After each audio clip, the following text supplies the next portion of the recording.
আজকে এই সম্মিলিত সংখ্যালঘু জোটের আয়োজনে সারা বাংলাদেশ ব্যাপী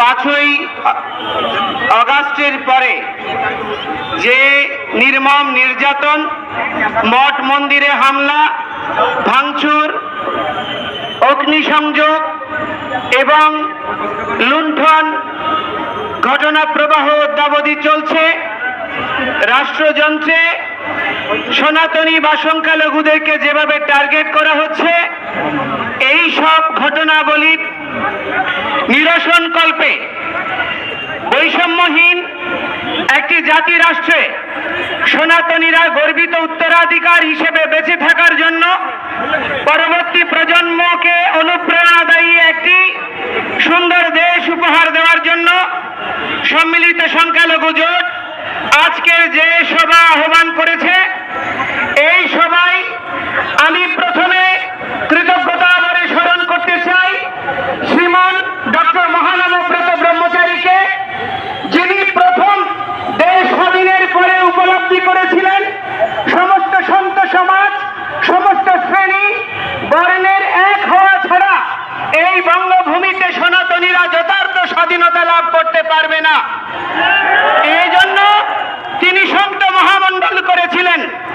আজকে এখানে কেন্দ্রীয় তপবন আশ্রম, তুলসীধাম, ঋষিধাম, শঙ্কর মঠ সহ আমাদের যত মঠ মিশন রয়েছে, মহাপ্রকাশ মঠ, জগৎবন্ধু সুন্দরের এবং বিভিন্ন সৎসঙ্গ, গৌরীয় মঠ সহ যত মঠ মিশন রয়েছে, প্রতিটি মঠ মিশনের নির্বাহী বা প্রধানগণ এখানে অংশগ্রহণ করেছে।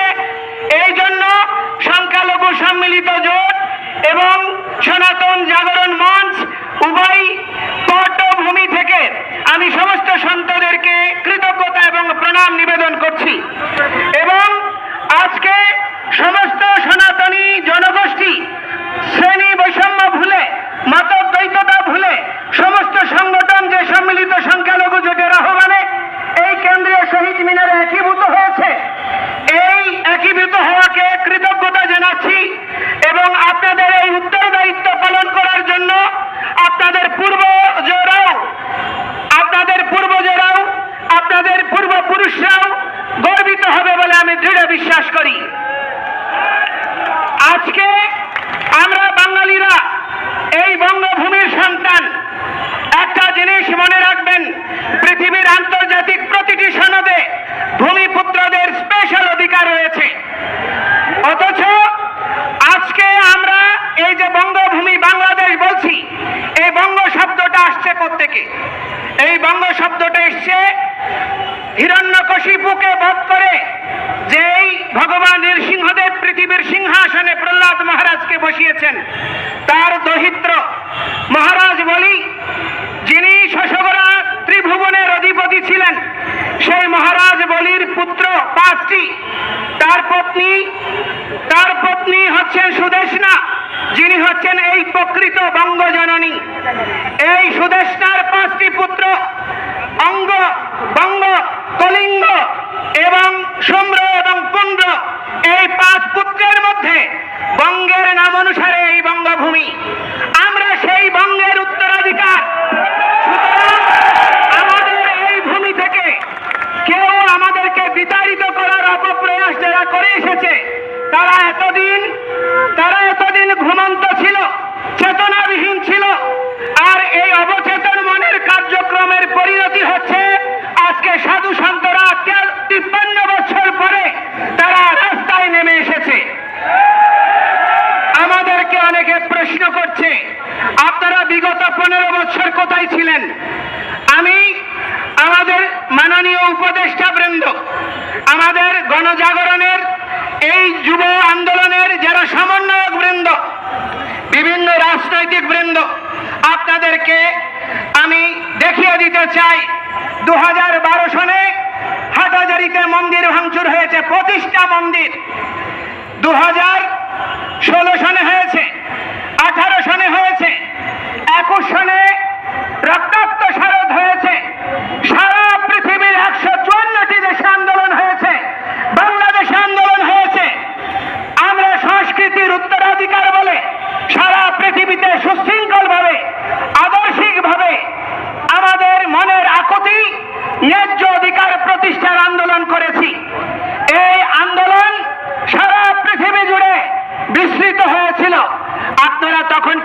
জীবন্ত ছিলেন।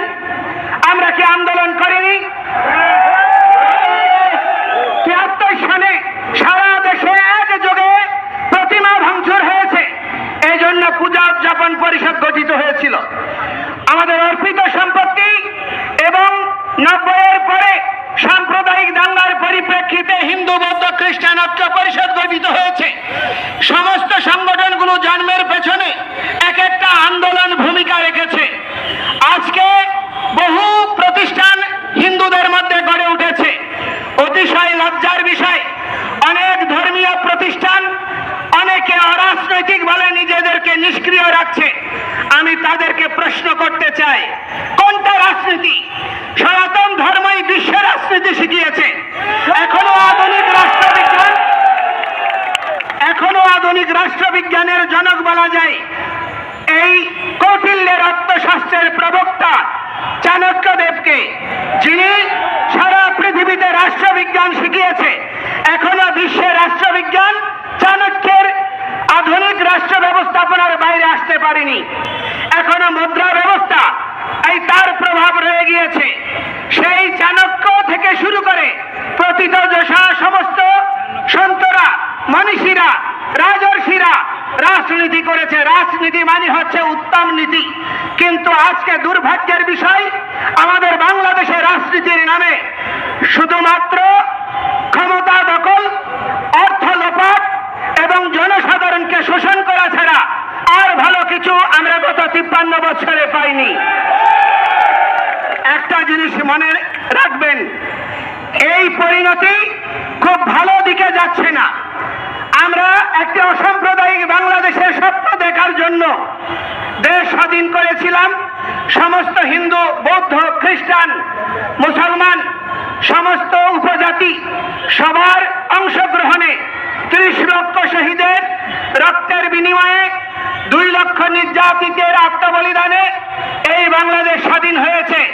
৪টা মূলনীতিকে আধার করে গণতন্ত্র, সমাজতন্ত্র, ধর্ম নিরপেক্ষতা এবং জাতীয়তাবাদ। অতিশয় দুর্ভাগ্যের বিষয়, দীর্ঘ সময় ধর্ম নিরপেক্ষতাকে নির্বাসনে পাঠানো হয়েছে। অজুহাত দেখানো হয়েছে যে ধর্ম নিরপেক্ষতা মানে ধর্মহীনতা, ধর্ম নিরপেক্ষতা মানে প্রতিটি ধর্মের সহাবস্থান নিশ্চিত করা।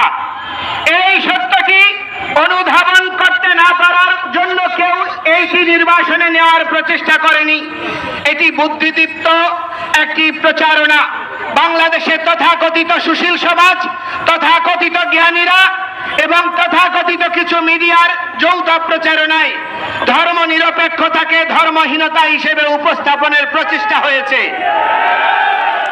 যার ফলশ্রুতিতে আজকে বাংলাদেশ স্বাধীনতার পরে ৫৩ বছর হয়ে গিয়েছে, বাঙালি জাতি একটি আদর্শিক ইতিহাস তৈরি করতে পারেনি।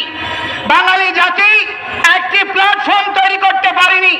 বাঙালি জাতি জাতীয়তাবাদকে বিকশিত করার জন্য একটা সুষ্ঠু পদক্ষেপ গ্রহণ করতে পারেনি। এটি আমাদের জন্য লজ্জার, ভবিষ্যৎ প্রজন্মের জন্য আতঙ্কের। এই জন্য এই আতঙ্কের নিরসন হওয়া জরুরি।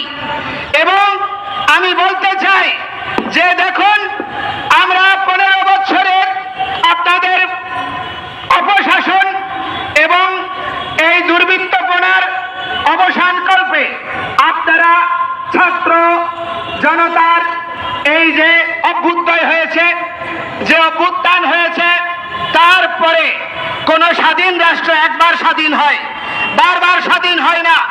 কিন্তু এই স্বাধীনতা কেন আমরা ধরে রাখতে পারিনি? এই দেশে কেন সাম্প্রদায়িকতা, দুর্নীতি, ক্ষমতা লিপ্সু মানসিকতা বিকশিত হয়েছে? এর জন্য দায়িত্ব কোন রাজনৈতিক দল এড়াতে পারে না। আমি আপনাদেরকে বলতে চাই, এর জন্য কোন শিক্ষাবিদ এড়াতে পারে না।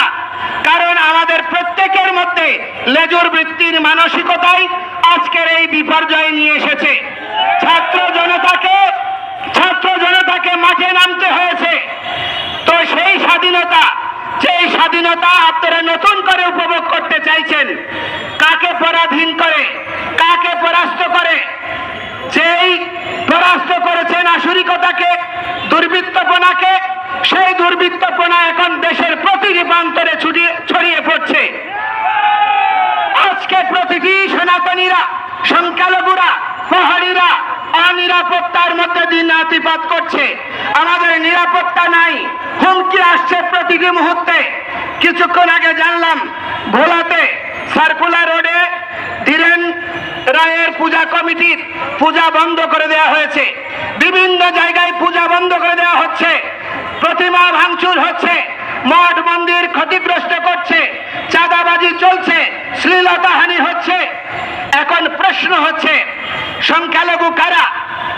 যথার্থ সংখ্যালঘু হচ্ছে দুর্বৃত্তরা। বাংলাদেশের অধিকাংশ মানুষ অসাম্প্রদায়িক, বাংলাদেশের অধিকাংশ মানুষ ভালো, বাংলাদেশের প্রতিটা মানুষ ধার্মিক। কিন্তু আমার প্রশ্ন তাদের কাছে, যদি এই বাংলাদেশের প্রতিটা লোক হয় বিএনপি, হয় আওয়ামী লীগ, হয় জাতীয় পার্টি, অথবা জামায়াতে ইসলাম, অথবা হেফাজত ইসলাম, কোনো না কোনো রাজনৈতিক দল বা মতাদর্শের অনুসারী, কিন্তু আমার প্রশ্ন হচ্ছে 5ই আগস্টের পরে আমরা সবাইকে পাশে পেয়েছি, এজন্য আমরা আপনাদেরকে ধন্যবাদ দেই। কিন্তু আমাদের কোন হিন্দুরা মনের সাহস নিয়ে দৃঢ়তার সঙ্গে যে কথাটি বলতে পারেনি, জামায়াতে ইসলামের আমিরে জামায়াত তিনি বললেন যে কোন মুসলমান পাহারা দিয়ে নামাজ পড়ে না, কোন মুসলমানের মসজিদ পাহারা দিতে হয় না, তাহলে হিন্দুদের মন্দির পাহারা দেওয়া হচ্ছে না। যারা দীর্ঘকাল আওয়ামী লীগের সময়ও প্রত্যক্ষভাবে আপনার আন্দোলন করেছি, মাঠে নিপীড়িত হয়েছি, আমাদেরকে আপনারা আওয়ামী লীগের ট্যাগ দেবেন, এই পরিস্থিতি আমরা মেনে নেব না। এবং আমরা এখন থেকে সমস্ত বাংলাদেশের হিন্দুরা ভোটের আগে যারা আমাদের অধিকার নিয়ে, আমাদের দাবি নিয়ে কাজ করবেন, আমরা সমন্বিতভাবে তাদেরকে ভোট দেব। কোন দলের লেজুর ভিত্তি আমরা হিন্দুরা কেউ করব না। যারা হিন্দু নামে করতে চাইবে তাদেরকে আমরা সামাজিকভাবে বর্জন করব। এবং আমি বলতে চাই, আজকে একটা জিনিস দেখুন, আমাদের নিপীড়নের ইতিহাস, বাংলাদেশের চা শ্রমিকদের যে বেতন তার চেয়েও কম বেতন হচ্ছে সংস্কৃত টোলের, 178 টাকা না 79 টাকা। এই টাকা দিয়ে কি দেশ চলে? এই টাকা দিয়ে পরিবার চলে? অথচ আমাদের সংস্কৃত টোলগুলোকে ধ্বংস করা হয়েছে। কিন্তু পাশাপাশি আমরা এটাকে মন্দ বলবো না, ইসলামিক শিক্ষা ব্যবস্থাগুলো বিকশিত হচ্ছে, মাদ্রাসা শিক্ষাকে মাস্টার্সের সমমান দেওয়া হয়েছে, বৃহত্তর জনগোষ্ঠীকে রাষ্ট্রযন্ত্রের অংশ করা হয়েছে। এটাকে আমরা বিরোধিতা করি না, কিন্তু ওইটাকে সমর্থন করি মানে এই নয় আমি আমার অধিকার পরিত্যাগ করব। সুতরাং সংস্কৃত এবং পালির অধিকার, এই ভোটগুলোকে যথার্থ বাস্তবায়ন করে রাষ্ট্রযন্ত্রে আমাদের নৈতিক অধিকার, বেঁচে থাকার অধিকারকে মেনে নিতে হবে। আর আমি আপনাদেরকে একটি কথা বলতে চাই, দুর্গাপূজা এসেছে, আমার কাছে বিভিন্ন পর্যায় থেকে আমি তথ্য পাচ্ছি এই দুর্গাপূজা নিয়ে আরেকটা রক্তাক্ত 21-এর ফাইতারা করছে বিভিন্ন রাজনৈতিক গোষ্ঠী। এই জন্য এবার কোন হিন্দু আপনারা পূজাতে বেড়াতে যাবেন না, কোন হিন্দু ডিজে বাজাবেন না, কোন হিন্দু অতিরিক্ত লাইটিং করে অন্যের পকেট ভারী করবেন না। ওই বর্ধিত টাকা দিয়ে যুবকদেরকে খাবার দিয়ে তাদেরকে পরিপোষণ করে তাদেরকে প্রতিটি মন্দিরকে সুরক্ষার ব্যবস্থা করবেন। এবং আপনাদেরকে বলতে চাই যে এই এবারের পূজায় কোন পূজা মণ্ডপ যেন ক্ষতিগ্রস্ত না হয়, প্রতিটি হিন্দু নরনারী দ্বিতীয়বার যেন বলতে না হয়, আপনারা সংযুক্তভাবে পালাক্রমে পাহারা দেবেন এবং প্রতিটি পূজা মণ্ডপে অবশ্যই সিসি ক্যামেরা লাগাবেন। এবং আপনারা এই সিসি ক্যামেরা লাগাবেন তো? আপনারা লাগাবেন? এবং আপনাদেরকে অনুরোধ করব যে আমাদের যে 8 দফা দাবি, এই 8 দফা দাবি দুর্গাপূজার ছুটি এবং ক্ষতিগ্রস্তদের পুনর্বাসন এবং বিচারের জন্য অবশ্যই দ্রুততার সাথে দুর্গাপূজার আগে দৃশ্যমান ঘোষণা চাই। আর বাকি যে দাবিগুলো রয়েছে সেগুলো নিয়ে কমিশন এবং পর্যালোচনাগুলো করার শুরুর ঘোষণা চাই। এই অবস্থায় আমরা যদি এটি না হয় আমরা এই আন্দোলনের মাঠ ছাড়ব না। আমরা দুর্গাপূজা বিজয়া দশমীর পরের শনিবার অর্থাৎ দুর্গাপূজার 10 দিন পরে প্রথম সপ্তাহের পরে যে শনিবার হবে সেই শনিবার বিকালে আমরা লালদিঘি মাঠে চট্টগ্রামে মহাসমাবেশ আহ্বান করছি এবং সেখান থেকে প্রতিটি বিভাগীয় শহরে মহাসমাবেশ হবে। এর মধ্যে প্রতিটি জেলা উপজেলায় সমন্বয় সভা হবে এবং পরবর্তীতে আমরা সম্মিলিতভাবে সারা বাংলাদেশের প্রতিটি হিন্দু নারী আমরা রাজধানী অভিমুখে আসব। সুতরাং আমাদেরকে কোনোভাবে দমিয়ে রাখা যাবে না। আমরা আপনাদেরকে বলতে চাই যে আমরা বর্তমান সরকারের মাননীয় উপদেষ্টা উনি নোবেল বিজয়ী, আমাদের চট্টগ্রামের গৌরব, বাংলাদেশকে আপনি অনেক পৃথিবীতে আপনি পরিচিত করেছেন। আপনার কৃতিত্বের জন্য আমরা ধন্যবাদ কৃতজ্ঞতা জানাই, গর্ববোধ করি।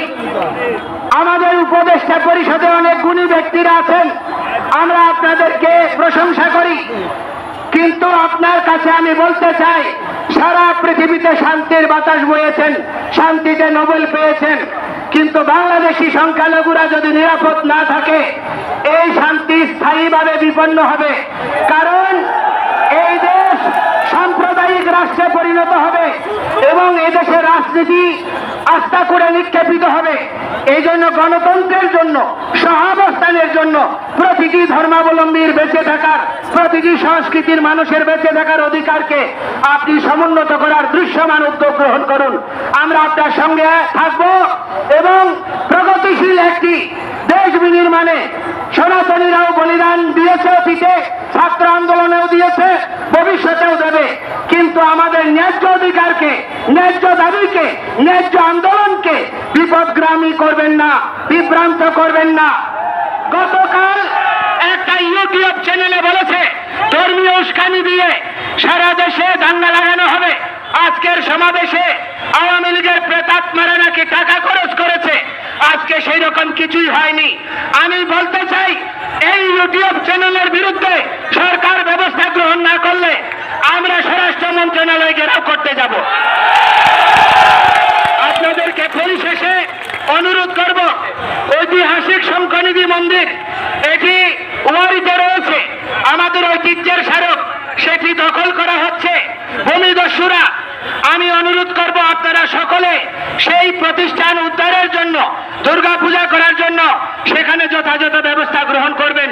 এবং আমি পরিশেষে আপনাদের সকলকে বলবো, আপনারা যে এখানে নবজাগরণের অভ্যুদয় ঘটিয়েছেন, সাধু সন্তরা এই আন্দোলনের শিরোভাগে থাকবে, ছাত্ররা তারা এই আন্দোলনের যোদ্ধা, আর পেশাজীবীরা তারা আমাদের পরিপোষক।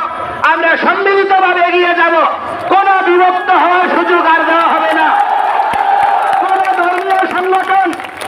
ধর্মীয় সংগঠন অথবা কোনো সনাতনী নাম ব্যবহার করে কোনো আপনার যদি প্রতিষ্ঠান এই আন্দোলনে যোগদান না করে, নিষ্ক্রিয় ভূমিকা পালন করে, তাদেরকে সামাজিকভাবে বর্জন করুন। আমরা প্রথমত হিন্দু, আমরা আর্যপুত্র, আমরা সনাতনী, আমরা বঙ্গ সন্তান। সুতরাং কোনোভাবেই আমাদের ন্যায্য অধিকার চাওয়াকে রাজনৈতিক টেক লাগাবেন না। আমরা আপনাদেরকে আবার বলতে চাই, অতীতে আমার মুসলমান ভাইদের আন্দোলনকে, ইসলামী আন্দোলনকে জিহাদি, জঙ্গি অথবা পাকিস্তানপন্থী টেক দিয়েছে। এই টেক দেওয়ার সংস্কৃতি আমি সবাইকে অনুরোধ করব, স্থায়ীভাবে বর্জন করুন, সম্মিলিত দেশ গঠন করুন এবং আমরা প্রগতির দিকে এগিয়ে যাব। এই অগ্রযাত্রায় আপনারা সবাই সঙ্গে থাকবেন তো?